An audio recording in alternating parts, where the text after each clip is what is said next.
The early morning sun painted the vast Wyoming prairie in golden hues as Zara Lawson stood on her porch, rifle in hand, watching the lone rider approach from the distant horizon. At 26, she had grown accustomed to chasing off land-hungry men who saw a woman alone as easy prey. Her father's death 6 months ago had brought them like vultures, each one thinking they could sweet-talk or intimidate her into selling the Broken L Ranch. This one would be no different. The summer of 1876 had been particularly dry, with dust devils dancing across her property more frequently than rain clouds. Zara adjusted her worn leather gloves and squinted against the sun. The stranger rode tall in the saddle, his black stallion moving with purpose across the golden plain. As he drew closer, she could make out his broad shoulders, the shadow of his hat obscuring his face, and the confidence in his posture that made her fingers tighten around her Winchester. "That's far enough, mister," she called out when he was within earshot. "State your business or turn around." The rider pulled his horse to a stop about 20 yards from her porch steps.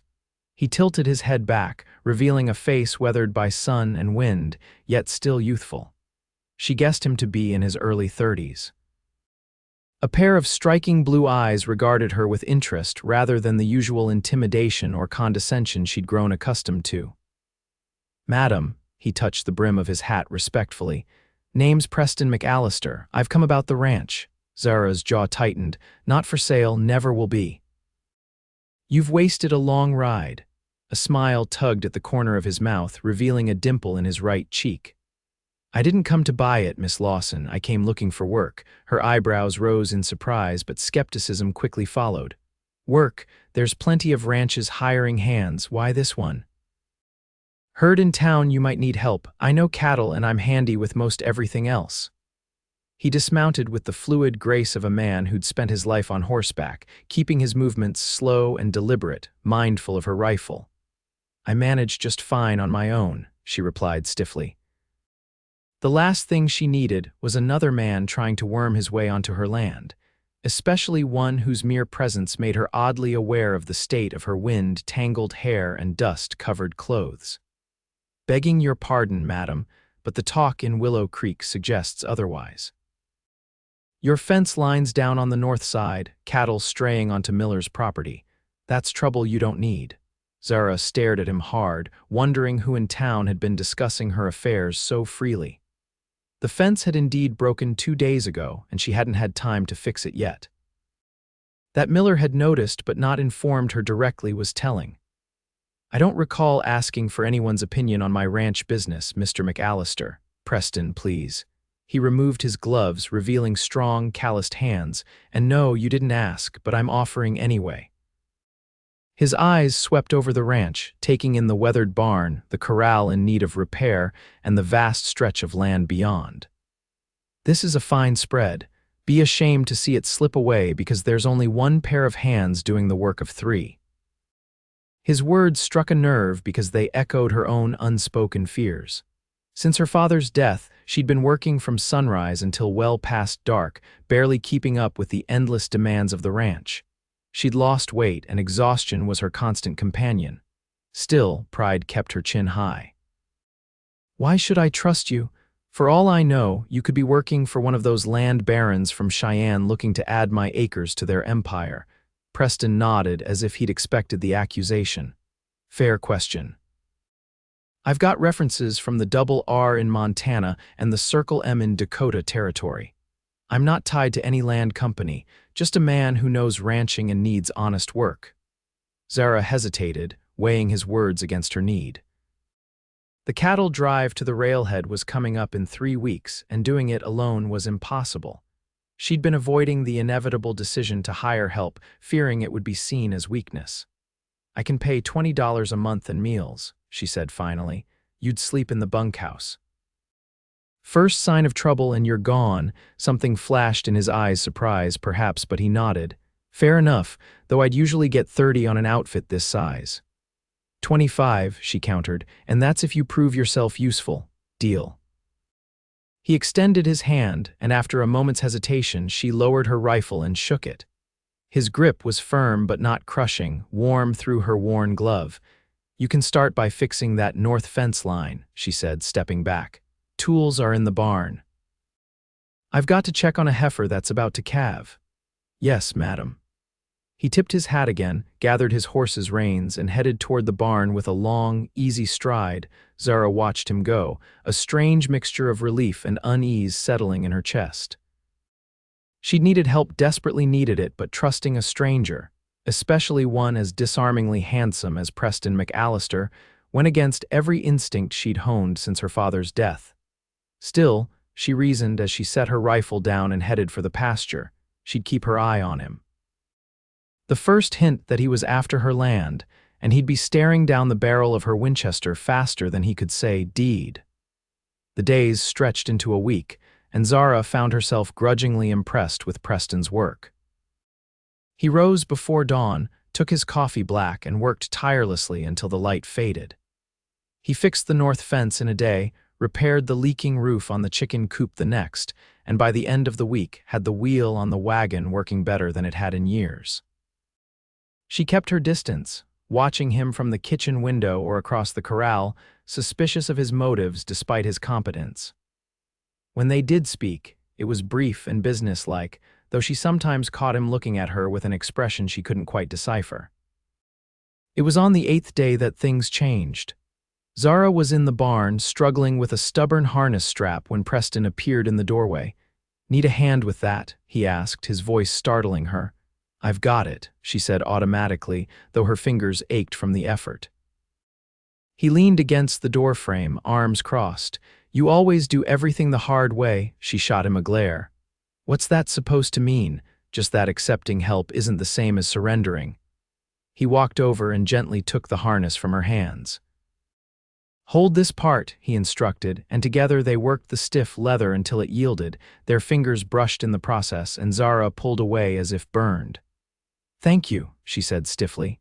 "Now, if you'll excuse me, I need to check on the herd in the south pasture." "I already did," he said. "They're fine. Found a broken section in the stream dam, though. Fixed it before it could wash out completely." She frowned. "I didn't ask you to do that." "No," he agreed, "but it needed doing." They stood in silence for a moment, the air between them charged with something Zara couldn't name. "Why are you really here, Mr. McAllister?" she finally asked. "Men like you don't just wander onto struggling ranches looking for work at less than standard wages." His expression grew serious. "Men like me, competent ones," she clarified. "You could command top dollar at any of the big outfits. Why here?" Preston sighed, removing his hat and running a hand through his dark hair. "Maybe I prefer working where I'm needed, not just where I'm paid well. And who told you I needed you?" The question came out sharper than she intended. "Your land did," he said simply. "It's good land deserving of care." The answer disarmed her momentarily, reminding her of something her father might have said. "Well," she managed, "it's getting that care from me. Never said it wasn't." He replaced his hat. But even the strongest person can use a second set of hands now and then. Before she could respond, he turned and left the barn, leaving her with the mended harness and a jumble of confusing emotions. That night, as they sat on opposite sides of the kitchen table eating the stew she'd prepared, Zara found herself studying Preston covertly. His hands, strong and capable, handled his spoon with unexpected gentleness. His eyes, when not focused on his food, often drifted to the window, surveying the land with what seemed like genuine appreciation. "This stew is excellent," he said, breaking the silence. "You're a fine cook, Miss Lawson." "Zara," she said impulsively. "If we're going to work together, you might as well use my name." A smile spread across his face, transforming his features.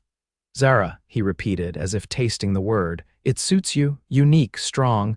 She felt heat rise to her cheeks and focused intently on her bowl. "It was my grandmother's name." "My father's mother." "Was your father long on this land?" he asked. 20 years, she replied, the familiar grief welling up. "He came west after the war between the states, started with nothing but determination and a few head of cattle."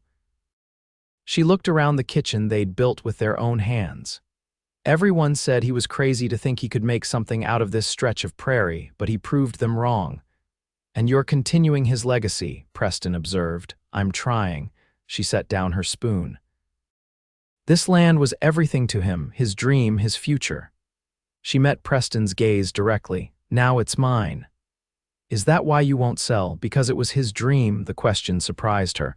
Not because it was asked, but because of the genuine curiosity behind it, devoid of judgment. Partly, she admitted, but also because it's mine now, my home, my life's work. The men who come trying to buy it see only acres and potential profit. They don't see. She gestured vaguely, struggling to articulate what the broken L meant to her.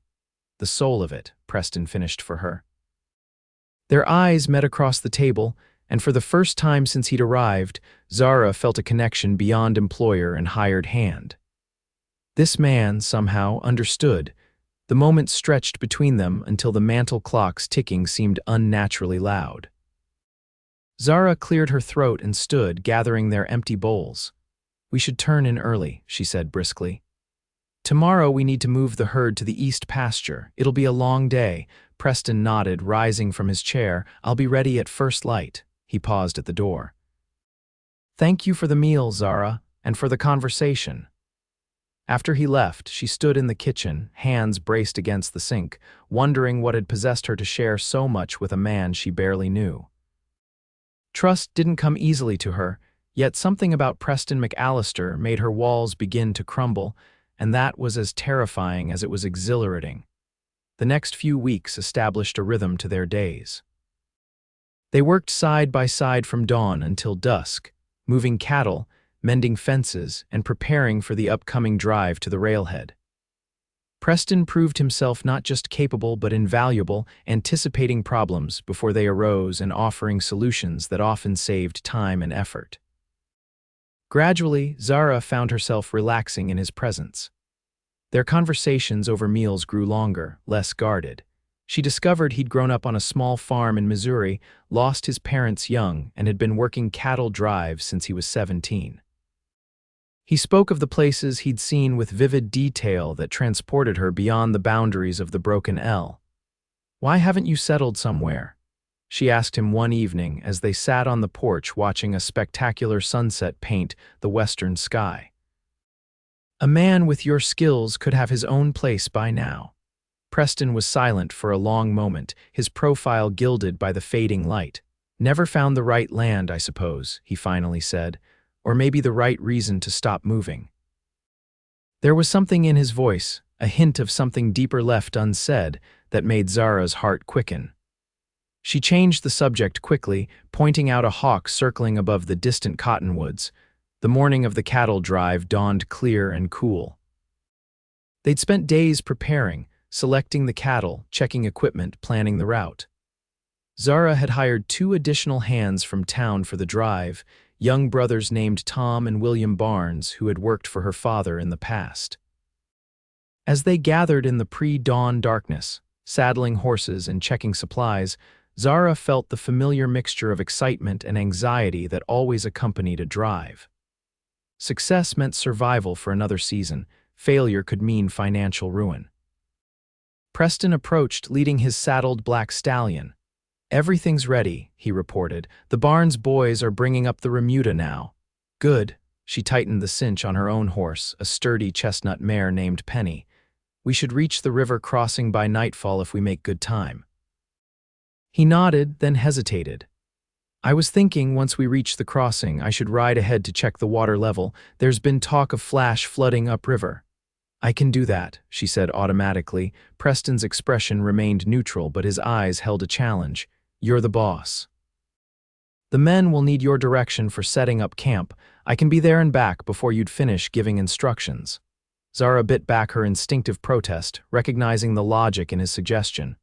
"Fine," she conceded, "but be careful. That river's treacherous even in good conditions." "Always am," he replied with a slight smile. The drive started smoothly. The cattle, perhaps sensing the cooler weather, moved willingly, and the Barnes brothers proved themselves competent if somewhat overeager. Preston rode flank, his black stallion a stark contrast to the dusty brown and white of the herd. Zara, taking point, found herself repeatedly glancing back to locate him among the moving mass of livestock. By late afternoon, the distant line of cottonwoods marking the river came into view. They pushed on, reaching the planned campsite just as the sun touched the horizon. While Zara organized the setup, Preston rode ahead as discussed. An hour passed, then two. Darkness fell completely, and anxiety began to gnaw at Zara's composure. The Barnes brothers exchanged worried glances as she paced the perimeter of the camp for the 20th time. "He should have been back by now," she muttered. "Want us to go looking, Miss Lawson?" Tom Barnes offered. She hesitated, torn between concern and the need to maintain control of the camp and herd. "No, I'll go. You two stay with the cattle. If there's trouble, fire 3 shots." Ignoring their protests, she mounted Penny and rode into the darkness, following the river's edge. The moon provided enough light to navigate by, silvering the landscape in ethereal glow. She rode for nearly a mile before spotting a dark shape ahead. Preston's horse, ground tethered and grazing peacefully. Her heart raced as she dismounted and tied Penny beside the stallion. "Preston." She called, her voice tight with worry. "Down here," came his response from the riverbank. She scrambled down the slight incline to find him kneeling beside the water, examining something in the moonlight. Relief flooded her, quickly followed by irritation. "What are you doing?" "I was worried something had happened to you." He looked up, surprise evident on his moonlit face. "I'm sorry. I found signs of recent flooding and was checking how high the water reached." He stood, brushing dirt from his knees. "We'll need to find another crossing point. This one's too unstable." "That couldn't wait until morning," she demanded. "I wanted to be sure before reporting back." He studied her face. "You were worried about me." It wasn't a question, and the gentle wonder in his voice made her defenses rise. "I was worried about completing this drive successfully. I can't afford delays or complications." Preston took a step closer. "Is that all it was, Zara?" The sound of her name on his lips in the quiet darkness sent an unexpected shiver through her. She was suddenly acutely aware of their isolation, the soft rushing of the river and the scant distance between them. "We should get back to camp," she said, taking a step backward. "The boys will be wondering where we are." "In a minute," he said, his voice low. "First, I want to know why you really came looking for me yourself instead of sending one of the Barnes brothers." "I told you, tell me the truth," he interrupted gently. "Please." The please undid her. In that moment, with moonlight silvering his features and honesty in his eyes, Zara couldn't maintain the wall she'd built around herself. "I was worried," she admitted softly. "About you, not just the drive." Something shifted in his expression, a softening that made her breath catch. "Thank you for that," he said. "It's been a long time since anyone worried about me." Before she could respond, a distant gunshot echoed through the night, then a second and a third. "The signal," Zara gasped, already turning to scramble up the bank. They mounted quickly and rode hard back to camp, where they found chaos. A group of riders had descended on the camp Rustlers, taking advantage of the minimal guard. The Barnes brothers were trying valiantly to hold them off and prevent the cattle from stampeding. Preston drew his revolver. "Stay behind me," he told Zara. "Not likely," she replied, pulling her own gun from its holster. Together they charged into the fray. The Rustlers, not expecting reinforcements, scattered at their approach, but not before one of them took aim at Preston. Zara saw the glint of the barrel in the moonlight and reacted without thinking, firing a shot that knocked the man from his saddle. The remaining Rustlers fled into the night, leaving behind one wounded comrade who'd been hit by Tom Barnes earlier in the confrontation. The cattle, miraculously, had been contained by William's quick thinking, encircling them repeatedly. As they secured the captured rustler and assessed the damage, Zara found herself trembling with delayed reaction. Preston appeared at her side, his hand gentle on her arm. "You saved my life," he said quietly. She met his gaze, still gripping her revolver. "We saved each other," she corrected, nodding toward where William was tending to his brother's grazed arm. "All of us." Preston's hand moved from her arm to her face, his thumb brushing away a smudge of dirt from her cheek. The touch, brief and tender, spoke volumes that words could not. They spent the night on high alert, taking turns standing watch while the others snatched brief moments of rest. By morning, they decided to push on to the alternate crossing Preston had found. moving the herd at a faster pace than planned to make up for lost time. The rest of the drive passed without incident. They reached the railhead 3 days later, where Zara negotiated a better-than-expected price for her cattle. The Barnes brothers departed for town with their pay, while Zara and Preston prepared for the return journey to the Broken L. As they rode side by side, the tension that had been building between them since that night by the river hung in the air like summer heat. Zara found herself stealing glances at his profile, wondering what he was thinking, what he wanted from the job, from the Broken L, from her. They made camp that night in a sheltered grove, and as they sat before the small fire, exhaustion and success loosened Zara's usual reserve. "I couldn't have done this without you," she admitted. "The drive would have been impossible alone." Preston nodded, poking at the fire with a stick. "You'd have found a way. You're the most determined woman I've ever met." "Is that a compliment or a criticism?" she asked with a small smile. "Definitely a compliment." He set the stick down and looked at her directly. "Zara, there's something I need to tell you." Her smile faded at his serious tone. "What is it?" He took a deep breath. "When I came to the Broken L, I wasn't entirely honest about my reasons." A cold knot formed in her stomach. "What do you mean?" "I knew about your ranch before I ever reached Willow Creek. I'd heard about you from a man I met in Cheyenne." "What man?" she demanded, her voice hardening. "His name was James Blackwell. He works for the Western Land Development Company." Zara stood abruptly, her hands clenched. "You work for them? They've been trying to buy my land for months." Preston rose as well, his expression pained. "No, I don't work for them. Please let me explain." "Explain what? How you lied to me, how you've been spying for them, looking for weaknesses they could exploit." The betrayal cut deeper than she would have thought possible. "What was your plan?" "To sabotage the drive so I'd be forced to sell." "No." He took a step toward her, stopping when she backed away.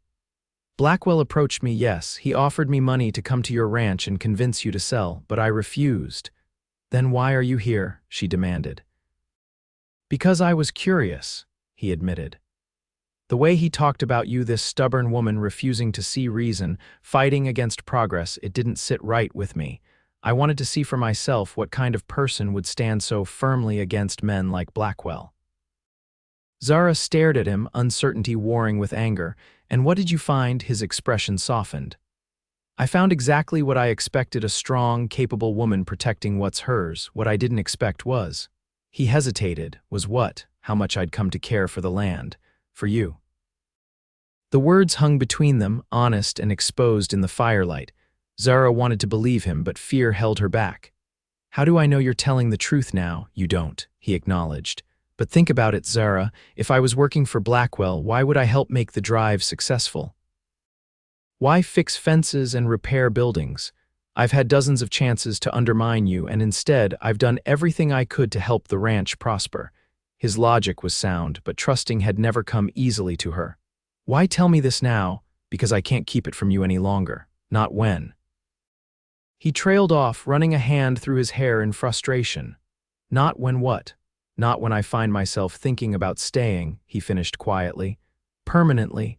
The admission stunned her into silence. Preston took advantage of her speechlessness to continue. "I've been drifting for years, never finding a place that felt right, but the Broken L, it's special. The land speaks to me the way it obviously speaks to you, and you." He stepped closer, and this time she didn't back away. "You've shown me what it means to fight for something you believe in, to pour your heart into the land until it gives back tenfold." Hope and fear battled within her. "And if I don't want you to stay," pain flashed across his features, "then I'll go. But I hope you'll give me a chance to prove myself, to earn back the trust I've damaged." Zara looked into his eyes, searching for deceit but finding only sincerity. Still, caution held her back. "I need time to think about this," he nodded, accepting her decision. "I understand." They finished the journey back to the Broken L in a strained silence, the easy companionship of previous weeks replaced by uncertainty.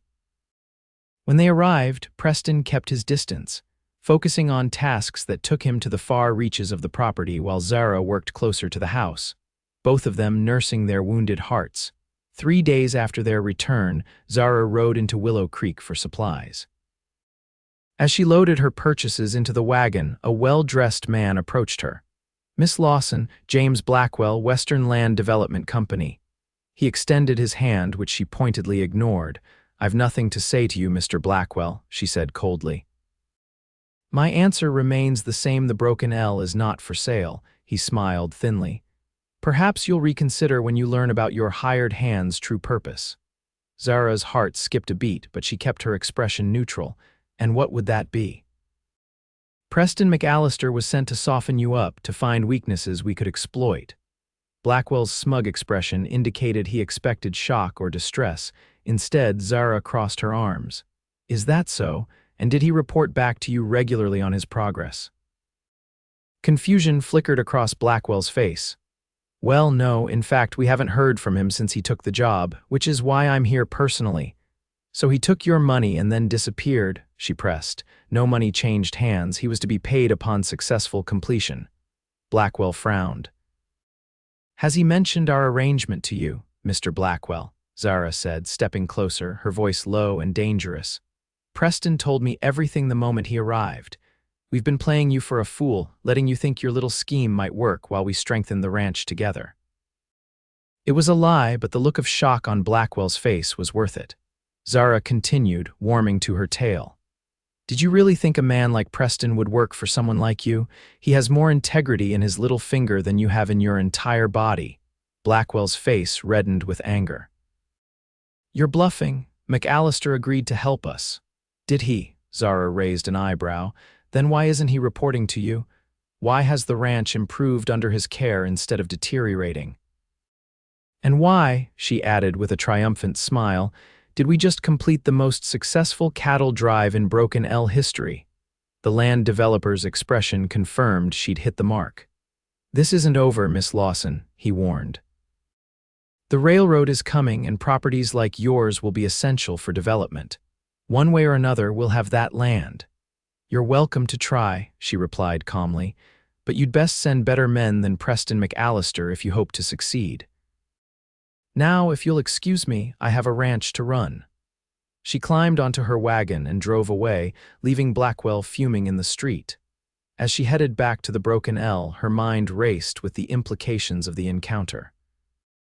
Preston had told her the truth. He had been approached by Blackwell, but had chosen not to work for him. Instead, he'd come to her ranch for his own reasons and had stayed because he'd found something worth staying for. The realization sent warmth spreading through her chest. When she reached the ranch, she found Preston in the corral, working with a young colt. She watched him for a moment, appreciating his gentle patience with the nervous animal before approaching. "I met James Blackwell in town today," she said without preamble. Preston froze, then slowly turned to face her. "What did he want?" "The same thing he always wants, my land." She leaned against the corral fence. "He also told me about your arrangement." Pain and resignation flashed across his face. "Zara, I swear to you I know," she interrupted. "You told me the truth." He confirmed it, though not intentionally. She recounted their conversation. Relief washed over Preston's features. "You believed me before you spoke to him." It wasn't a question, but Zara nodded anyway. "I did. It took me some time to sort through my feelings, but everything you've done since arriving has been to help the ranch, not harm it." She took a deep breath. "And I've never been very good at denying what's in my heart, even when my head counsels caution." He stepped closer, hope dawning in his eyes. "And what is in your heart, Zara?" "You," she admitted simply. "I've been fighting it because I was afraid of being vulnerable, afraid of losing control of my land and my life. But the truth is, I'm stronger with you than without you." Preston's smile was like sunrise breaking over the prairie. He closed the distance between them, taking her hands in his.